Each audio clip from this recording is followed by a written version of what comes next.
সাবধান, মিথ্যা বলো না, মিথ্যা সাক্ষী দিও না, মিথ্যা সাক্ষী দিও না, মিথ্যা সাক্ষী দিও না। বিষ্ণু ঈসা ইসলাম একবার সাহাবীদের সাথে কথা বলতেছেন এভাবে হেলান দিয়ে, শুনতেছেন?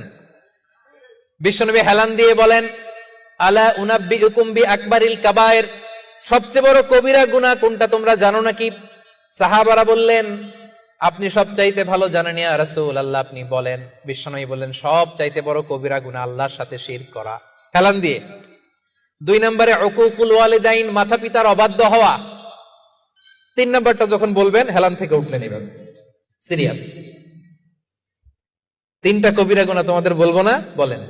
2টা বলছে হেলান দিয়ে, একটা হচ্ছে আল্লাহর সাথে শিরক করা, 2 নাম্বার হচ্ছে মাতা পিতার অবাধ্য হওয়া। 3 নম্বরটা যখন বলবেন, ওয়াকানা মুত্তাকিয়ান, তিনি হেলান দেওয়া ছিলেন, ফাজালাসা, সিরিয়াস হয়ে বসলেন।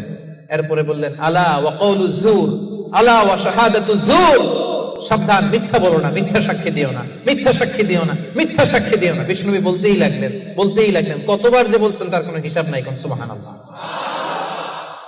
সিরিয়াস, খুবই সিরিয়াস।